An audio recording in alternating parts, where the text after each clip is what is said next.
Hey guys, my name is Ryan and welcome to HitScan. Today we are talking with the Overwatch League caster, companionship streamer, and auto sniper rifle god Sideshow Spawn.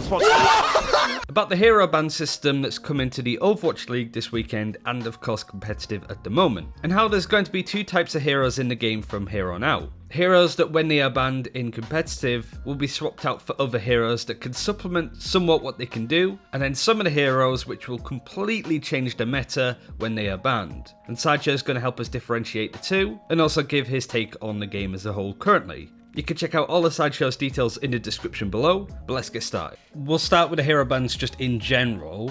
What was your reaction when you heard Jeff Kaplan come out and say that that's what they were going to do? And were you excited for it? Were you like, this is not how to go about hero bans? What was your stance on it to begin with? I didn't even have to wait for old Daddy Jeff to tell us, right? Because we knew that it was something that was being added to the Overwatch League because we had to prep for it as casters as well. So when the idea was first proposed and talked about, I thought that it seemed like a very drastic way of solving a problem that might never rear its head again. I mean, a lot of this is to do with the entire year of GOATS play that we saw in 2019 and how a lot of viewers just wanted more variety, and I don't think there's anything wrong with that. I think that's a very reasonable thing to want. But the way that the game has always been throughout its history has been various different metas coming in and coming out. We haven't really been stuck in a period of one composition for so long, apart from in 2019. So there was no real indication that that would continue to happen over and over again. And so this seemed like quite a drastic way of trying to fix it, especially when the devs said they were going to directly try and tackle the meta as their new balance philosophy, which I think is great. I think everyone thinks that's great. Try and tackle the meta. That sounds like a wonderful thing to try and do instead of making the game as perfectly balanced as possible. Shake it up a little bit, give the people variety, but then to throw hero pools on top of that kind of complicates the entire issue. I think the best way to sum up the hero pools change is it is variety at the cost of mastery. Like, you're not going to see the best Overwatch you'll ever see, and you're not going to be able to have a good idea of what to expect in every game. You might anticipate a certain matchup, but it doesn't happen. You know, like you might in your head be like, oh, wow, it's Corey versus Sabiorbi this week. That would be so awesome to watch them battle it out on Tracer, because you've seen Tracer be played a couple of the weeks previous. But then the hero pool happens, and maybe Tracer itself isn't even banned, but some of the surrounding casts that empower Tracer are banned, and you don't get to see the matchup that you really wanted to. But on the other side of that, you will get incredible variety, and one of the biggest reasons is because the teams just don't have enough time to practice and figure out what the best composition is. They only have 4 days to be able to scrim it, which is hell if you're a player or a coach for the team, but if you're a viewer that just enjoys, you know, various different team comps being played and teams falling back to what they're comfortable with rather than what is the best composition to play, I mean, that probably is going to end up in very exciting Overwatch. It's not going to be great Overwatch, and it's going to be very stressful for the players and for the coaching staff, but I think viewers are going to enjoy it because they enjoy a bit of chaos every now and then. Do you think that sort of suits Overwatch's style as a whole? Because the game is based around different games of different objectives, different maps. Your team is going to be playing something different in competitive. The enemy team is going to be playing something different in competitive. Basically, there's no sense of consistency, which I think makes Overwatch very interesting for a lot of people, but doesn't quite have the same competitive integrity in inverted commas as CSGO, if that makes sense. So do you think having everybody play different compositions and different heroes all the time lends itself to what Overwatch is appealing for a lot of people? I think there's a couple of different ways of answering that. I mean, for starters, the fact that hero pools are different in Ranked and in the Overwatch League is somewhat of an enormous barrier that I didn't think the devs were ever going to broach. Their philosophy has always been to try and keep the competitive play as close as possible to your experience in Ranked. But they've now gone a complete 180 in the other direction for the sake of this chaos and variety and this kind of stuff. I think the viewers, though, will enjoy watching people just be good at a range of different heroes. It's something that crops up all the time, is that, okay, when I play Ranked, I can't just one-trick Tracer, you know, to Masters, to GM, to top 500 or whatever. You have to play a range of heroes to fit what your opponent's playing to what your team is playing. And that ability to flex around and be adaptable in a lot of situations doesn't really get showcased at the pro level, because that all happens in scrims. And then when you come out onto the stage and do your match, you're already so well practiced that you don't really need to adapt that much. You already know what to expect because you've prepped your opponent, you've prepped your team, you know what the meta is, that kind of stuff. That prep doesn't really happen in ranked. So what you've got is much more chaos in ranked. So I think in some sense, the pro environment will now mirror something of the chaos that all of us experience in ranked every day, where you're not quite sure what your opponents are going to do, and you haven't practiced that hard to be able to break a certain hold, and someone comes out with a weird Symmetra Torbjorn strat, and you're like, well, honestly, I've no idea how to deal with this, but I guess we'll just try and rely on our fundamental skill and ability to adapt, and we'll throw Sure4 over to Tracer, and we'll see if we can win. I think those are the kind of things that honestly appeal to a lot of the Overwatch player base. A bit more of a desire to just watch people be good at the game of Overwatch rather than to watch absolute perfection. When I watch Simple, I see perfection almost, in terms of how he moves around the map, in terms of his aiming and his mechanics and his read on the game. But when I play CSGO, I am doing 180s with auto snipers and trying to no-scope people. So I think there's a couple of different mentalities when people play ranked in different games. There are those who strive for absolute perfection and just to improve, and there are those that enjoy the entertainment aspect of how chaotic everything is. The question I wanted to ask then was, how are teams approaching the hero bans? Are they, like, let's say, for example, Reinhardt's banned this week, which is pretty major considering he's like one of the most popular tanks, both in the pro scene and competitive.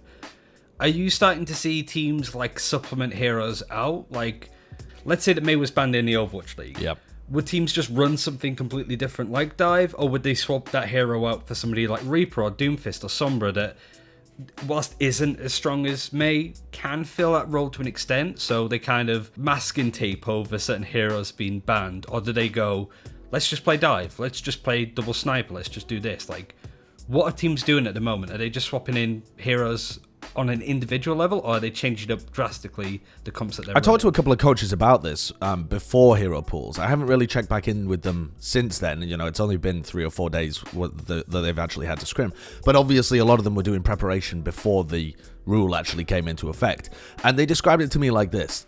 In every composition, in every meta, there are some heroes that are replaceable, and there are some heroes that are cornerstone heroes. They're kind of, if you get rid of those, the entire composition falls to pieces. Those kind of heroes are like Mei and like Lucio. So for the Mei, she's a very unique hero. She can build walls, right? There's no other hero that you can plug in to replace Mei in that specific way. There are other things that you could do to try and still play brawly compositions, but they would play in a very different way because you don't have the Mei wall.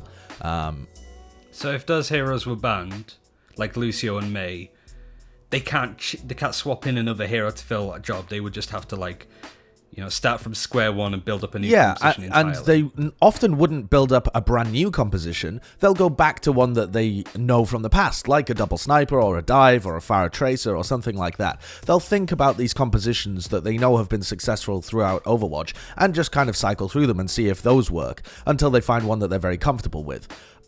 But if the cornerstone heroes are not banned, if you instead ban things like the McCree, right? We were seeing a lot of Mei McCree being played. If McCree had been banned and Widowmaker, as has actually happened in the Overwatch League, you might still see Mei being played alongside a Hanzo or Mei Reaper still being played.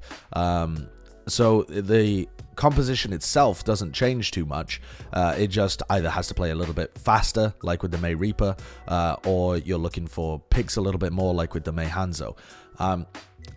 Now, you will also, I think, I'm going to predict that teams will do both. Some teams will try and just replace a hero, and they'll try and play Mei Hanzo. That was being played in preseason scrims all over the place, so a lot of teams are very comfortable with it, and it makes sense.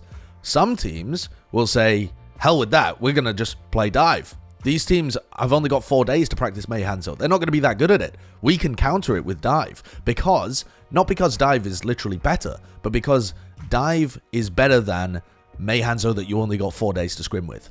Because the difference for some compositions, the amount of time that you can scrim with them makes an enormous difference to how good you actually are in the matches. So I think you'll see a range of compositions being played this weekend. I hope you do, otherwise it's been a total failed experiment. Just to sort of finish on then, you mentioned Cornerstone heroes and heroes that I guess would be swapped out. Just to quickly go over each of some of the more popular heroes at the moment and which ones you think are strong enough that if they were banned out, heroes would have to swap out. Because, for example, Reinhardt is banned this week. Do you think that in itself would stop people from playing it, or do you think the teams will just put in a reset instead and play it that way? I think that is the kind of hero where you can replace it in some situations with an Orisa, but only if you're willing to be fairly static. It would play in a different way, but you can still play Mei Hanzo with an Orisa, I think. I'm not 100% sure, because like I said, I haven't seen any scrims, but that to me seems like the kind of hero that isn't so much Cornerstone, you can actually replace a little bit. How about Anna? Because I imagine the same, right? Because you have heroes like Baptiste in the game, even Zenyatta, you could throw in a or is stuff like Anti-Nade. Yeah, well, not this week, but yeah, certainly for future stuff. Yeah, that's true, actually. I forgot support seems to be a lot more flexible, yeah, right? Definitely. Like, it seems that you can interchange them. But Lucio... Definitely. The only Cornerstone hero is Lucio when it comes to the supports, in my opinion. Or possibly Baptiste. There are some compositions that you could theoretically come up with where they need the immortality field to be able to survive long enough to get their job done. Like double barrier sort of stuff. Like that kind of stuff. Yeah. But Lucio is the biggest one for supports because he provides something unique. And it really is the unique heroes that are Cornerstone heroes. Because if you rely on that unique aspect, like a Mei Wall, like a... speed boost from the Lucio, then you just can't accomplish that job with anybody else. So if Lucio was banned, I think you'd see a lot of people playing Ana Brigitte, that kind of stuff. But generally speaking, there are some compositions like Dive that you just wouldn't really be able to play because you just can't move fast enough to be able to counter the other team. Sure. I assume these other heroes as well, you could just interchange them. A hero like D.Va, for example, would you just swap out I don't know. D.Va's a really interesting one, actually, because she has crazy mobility in her current form with the 3-second boosters. So, I'm not really sure. I mean, there's an argument that you could swap her out with something like the Sigma, or if you were playing like an Orisa D.Va composition, you could swap her out for a Roadhog. There are some compositions where she's very important, very Cornerstone, and there are some where she's not really that important. McCree, I guess we're going to experience that, but it's nice to see him played, but like...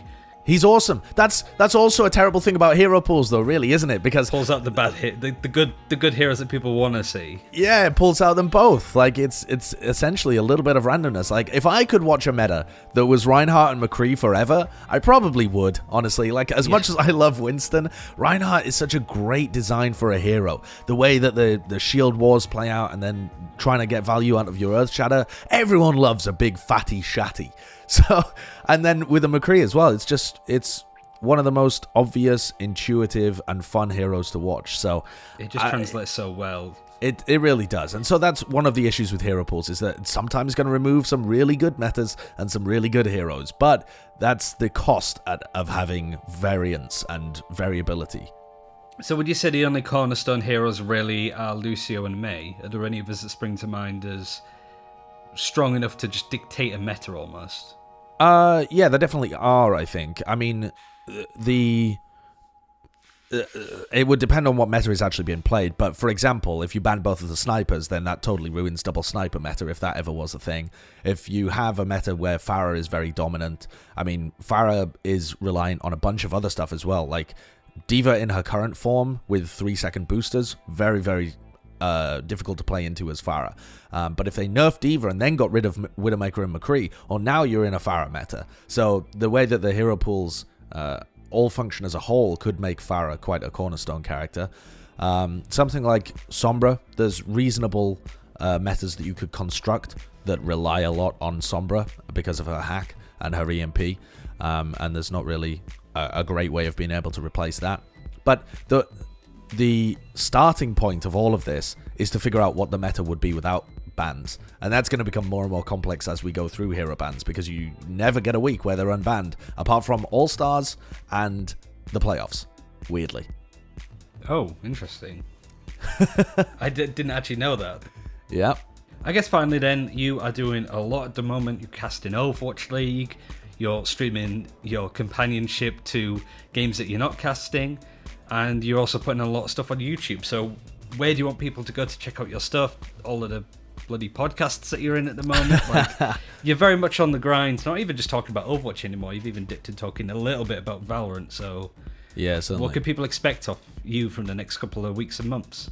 So I've been streaming. So companion streams are just like a fun way to chill out and watch Overwatch League games with like almost like having some drinks with your friends kind of atmosphere. You can find those on twitch.tv/sideshow. And then also the videos that I've been putting out on YouTube are like my experiences going around the homestands as well. I've been doing vlogs and interviews with some of the players and coaches and that kind of stuff around in the scene. So you can catch those at youtube.com/sideshow1994, because that's the thing that I made when I was a kid. And that's it for this time. Thank you very much for watching. Definitely do check out Sideshow. He should be streaming as this video goes out, I think. But if he isn't, do definitely give him a follow on Twitch and go check him out on YouTube for some stuff there too. Thanks for watching. Take care. We'll see you next time.